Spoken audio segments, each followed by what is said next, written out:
Mr. Wale Fatade, journalist in the ED Media Support Center, joins us this morning. It's always good to have you, Mr. Fatade. You're welcome. Good morning. That was my last position. I'm currently with the Conversation Africa as commissioning editor. Thank you very much. Don't let my employers think I've resigned. So there you have it. That is the freshest of it. So good to have you. Thank you. Quite a number of issues we had discussed before you came up. Yeah, I watched some, and at the point I was chuckling and I was laughing.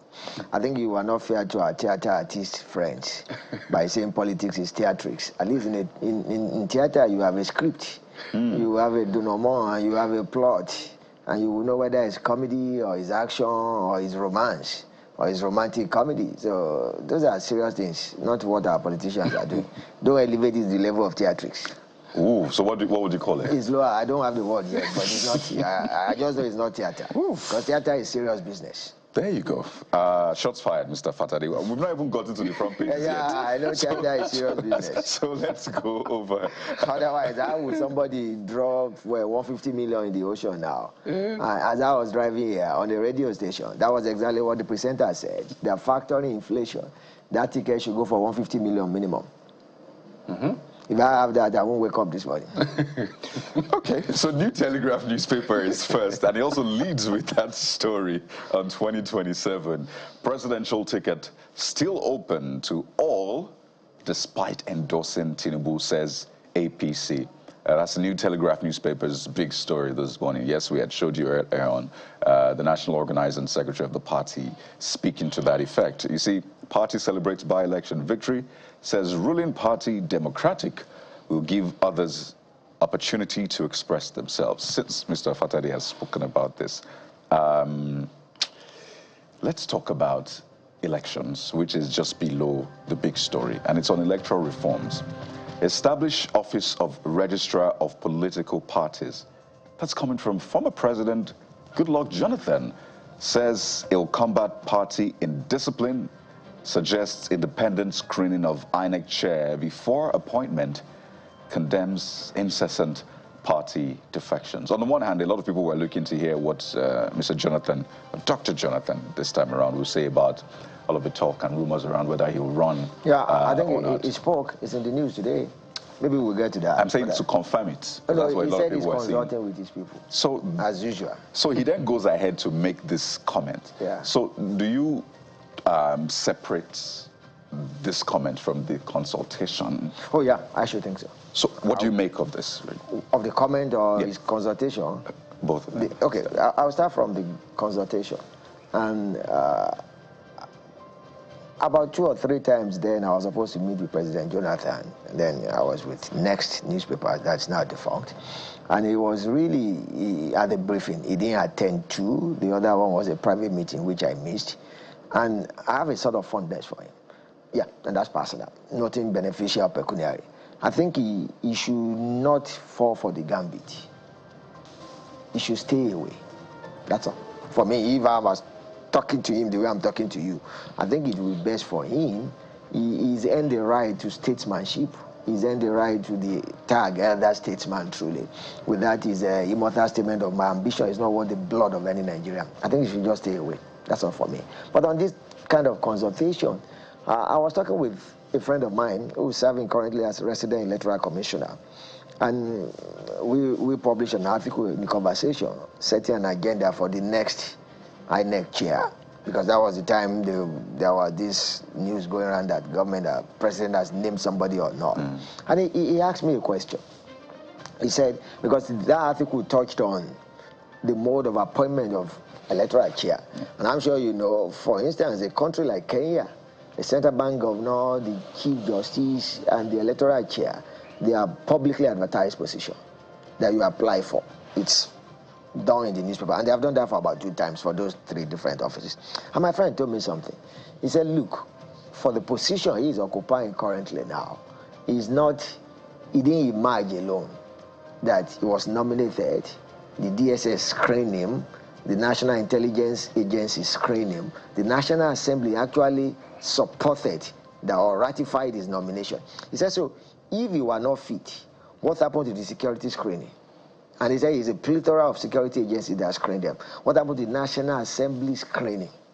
And so what, and I didn't agree with him, but I saw sense in what he was saying, that it's not just President Kayode appointing Dr. Jeffrey as a resident electoral commissioner or INEC chair.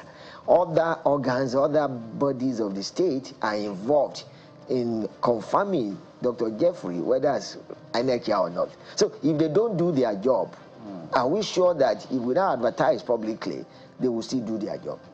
And so it shows us about the kind of the people we are. That's all. So if the National Assembly or the Senate now ratifies the appointment of Professor Jeffrey, and we know that Professor Jeffrey is not competent or is morally bankrupt, who do we blame for that? So when the National Assembly's oversight is lacking, when the security agency's security reports have been doctored, what do we do? And so if we now advertised and Professor Wale emerges, are we sure those things will not still happen? So that's why when President Jonathan is asking for a register of political parties, I just wonder. And I think, if you remember, I said it maybe the last, but one or the other time I was here, that political parties are just political parties by paper again now. Name merely. We at the First Republic, we are political parties that were political parties. So also the Second Republic. What happened? And there were no register of political parties that time. What happened? The question you ask now, when people will say, on your Monday we shall stand, do you have a membership card? Do you pay your party dues? How are we funding our political parties? And you know, when I see even some of our colleagues, they only justifying that manifesto is just manifesto, you are not guided by that, I'll be like, and so we have been lied to. So on what basis are you running the office that you campaign for? Whether you are ADC or you are ABC or you are AFJ or JFK or whatever, on what basis, when your manifesto that you actually publish to us as a covenant between you and Nigerians or voters in that particular state, you disown it after election? So we are wondering, why would political parties not be weak, whereby a governor, I mean, a video emerged recently, last week, of a former governor asking House of Assembly members to sit on the floor.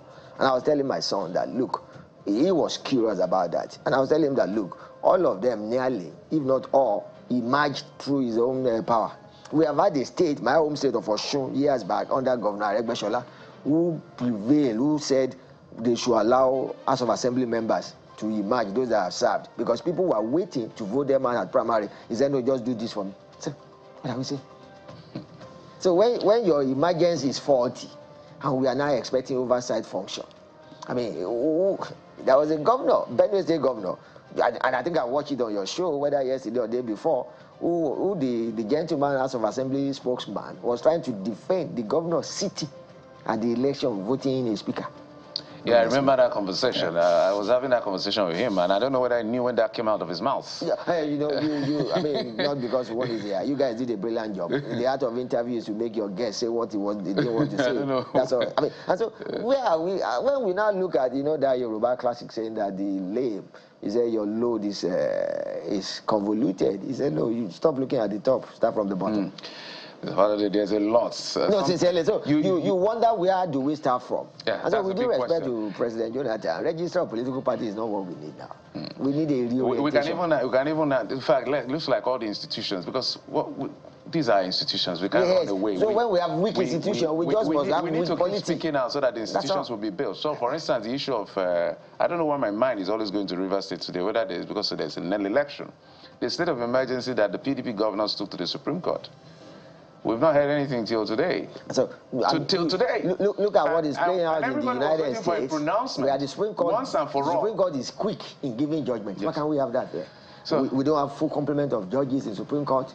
They are overloaded. They are overworked. And so at the end of the day, something as serious as removing state assembly members and a governor by a president, which is not the first time that has happened. We didn't follow the law explicitly. Yeah, there was an evasion of it, and now it looks like this situation. So even they are getting the flags, because there are only 4 ways I know a governor can go: resign, your tenure ends, or death, or literally being impeached. Outside those 4, I don't know any other way. So that's why people are saying the president acted out of his powers. Supreme Court, help us solve this once. But we have even other instances whereby judgments have been given and judgments are not followed. Okay, that's a different kettle of fish. I didn't want to go. We're just trying to look at all the issues you're raising as an appendage. But let's go to the Vanguard newspaper.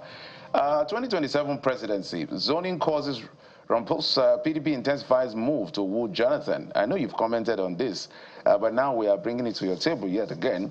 Ex-president still consulting sources. PDP's zoning decision won't stand. Laipo Hashim, zoning presidency to South, not to glorify Wike PDP. A sacrifice for unity, Bala Mohammed. Just to our brother Benga is interested in contesting, so that's why, and he's from Kwara, that's not central. That's why he's saying that zoning will not stand. Let's see how it plays out. Politics is the minority will have your say, but the majority will have their way. So I think, even though to what purpose and intent, the zoning of PDP's presidency to South will achieve, nobody knows. Because the reality is that the current president is formidable. So I hope they will really be able to fight him. I wish them all the best. That's a very pregnant one. Oh, yeah, it is. So from there, the Vanguard, let's take a look at the Guardian newspaper. And the Guardian today didn't follow the pack. Yeah, I think 2 days ago, the Guardian made an exception and went the way of politics. But today, the Guardian rather, is back, and it talks about corrections and penal reforms. How winning funding, legal aid, keep 53,460 pre-trial inmates in jail. There's a breakdown. Out of 81,000 total inmates in Nigerian correctional facilities, 53,000+ persons are awaiting trial. Lack of regular visits to correctional centers to assess the circumstances of the detention of indigent citizens awaiting trial by industry-specific NGOs, MBA, and the judiciary compounds the issues. And there's a lot more breakdown to this matter. You know, this is a sector, if I can use that word, that we forget a lot. Yeah, we really shine the light on them. Until there's a prison break. Prison break, or there's a disaster that happened, or exactly. a natural disaster. So how important is this? Because once people are, in quote, thrown in jail or correctional facilities, either after a trial or even before trial, their matter is foreclosed. Many people are in jail, and this actually played out on Monday. There was a story about the correctional center in our dear Ibadan Agodi, which has been on for many years. And if I got correctly, because it was Yoruba news, so it was, I speak Yoruba though, and I think maybe about 500 is actually the capacity, and it was about maybe 5,000 or whatever that were kept in that correction center. I think the criminal justice is dead in Nigeria. So perhaps Lagos State alone is the one that have actually done some reforms for its criminal justice administration. There have been, you know, we have a law reform commission actually. So you wonder what exactly are they doing? The dockets are overfilled, not just filled. And there is this issue of the police being the prosecutor of some cases, whereby you have a directorate of public prosecution. So how do we marry that? We have not done that in Nigeria. The other one is the lawyers are overworked. I mean, the judges are overworked. And you just arrest people, you dump them on the correction center. And the officers there, they have no choice but to accept people. Why can't we fast-track justice? Now, Lagos State, again, has done some reforms in kind of, you have family courts now. I covered the court system in New York.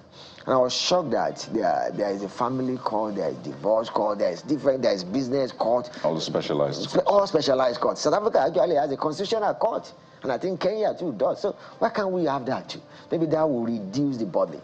But then we need to retool our police force. The investigation or criminal investigation is dead. Forensic laboratories, I'm not sure they are working.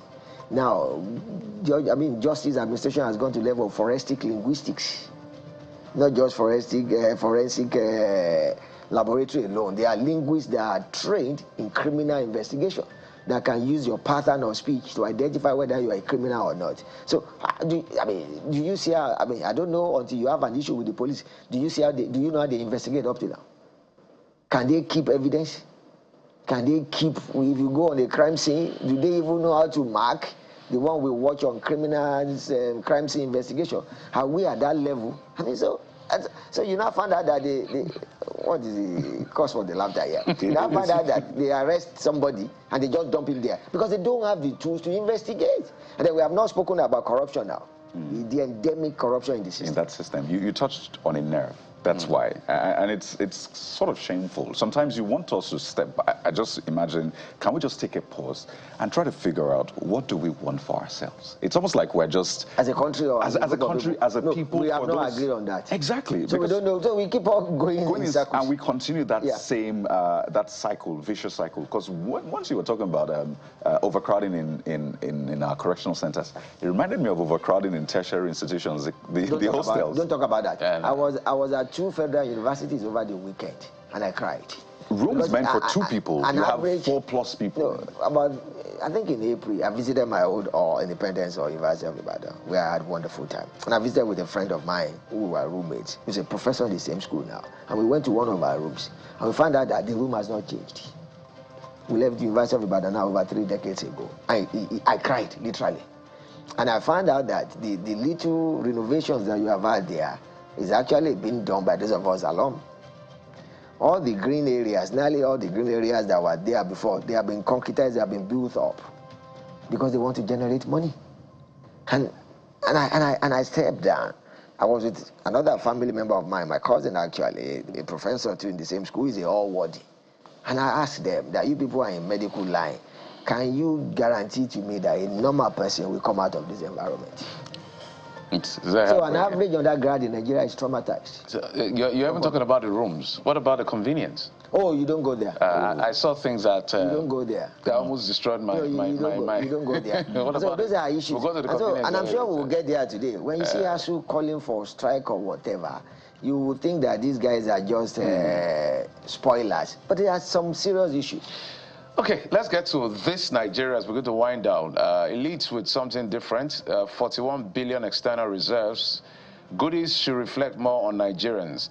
Economic experts make case for enhanced welfare for all in wake of alleged rise in nation's reserve revenue. I listened to the CBN governor who was, I think he was very smart in his comments and very measured when the issue of reserve. You know, politicians and the political class, for the ruling party, when the reserve is good, it's a political conversation. It's a success story. For the opposition, the question to be answered is, what does reserves do? So when it goes down, it's a case for the opposition. So I like the way he spoke about it. Let's not be too excited about it. You need to understand what reserve is. That's what is it meant for? What is it meant for? It's not like Jeffrey's or Wally's reserve that if you are low on cash, you can just say, please let me use that bank today. No, that's not it. So when you play politics with the economy, that's what we get. And it draws me back to Dr. Okonjo-Iweala's statement when she said the economy has stabilized. It does not mean the economy has gone better. What it means is that the rates are stable. So those of you in forecasting or in planning, you can plan. That's all. Because in the same interview, she actually said they alleviate the suffering of the poor. So. Yeah, I totally agree. Because at the end of stability, what they've achieved is stability. For instance, when they say your vitals are stable in medicine, it just means it has stabilized. It doesn't mean that you are better. The currency is stable, the interest rate is high. So for those who do carry trading, you get maybe $10,000 from America, and 5% interest. You can make projections. You come and buy T-bill in Nigeria, you can make 1,300. Pay your interest, adjust it around. So that's what you do by the economy is stable. It doesn't mean the economy has gone better. That's another conversation. Mr. Father, they're always a delight to have you, Carry. Thank you very much. Just to mention, the Nigerian News Direct leads with 2027 yet again, but a different slant to this. ADC leadership tussle deepens as nephew Bala rejects Mark Aregbesola takeover. Insists party constitution empowers him to lead. Northeast ADC caucus backs deputy national chair as acting leader. I mean, the ADC... they don't get them. They don't get them. Well, that's pidgin, right? They've gotten them. Oh, it means that they caught them. Because I thought they had tied all these loose ends before. Thank you. I was searching for that one, but apparently not so. So, and you see, one former military president told us, we're not just in office, we're in power. That's a very, very powerful statement. You know, Akpabi will say, what money can do, more money can. What money can do, more money can do. What more money cannot do. What more money cannot do, the eagle will do. The eagle is the seat where you sit on. Well, So I totally agree with that statement. We're hoping the coalition won't turn to a, is it collision now in that sense? Let's hope that the plane is not aborted before takeoff. I mean, the flight is not aborted before takeoff. But they will tell you it's still early days. You see, these are spoilers, right? Definitely. And these are people playing out script or agenda. That's all. It can just be, where were they before now? Exactly. We're back to where we started, Mr. Fatade. You said they have a script now, so we can elevate it to theater. Yeah, if there is a script for this one now, that's theater. You see? Yeah, this is theater. So it's I know theatrics. Hollywood is contributing to the economy, so this is theater, and I love theater though. So, but this is theatrical. We've come full circle, ladies and gentlemen. Mr. Fatade, it is always a pleasure to have you discussing the very, very tough issues. He's a journalist and commissioning editor of The Conversation Africa. Mr. Wale Fatade, do have a great day ahead. And you too. Thank you.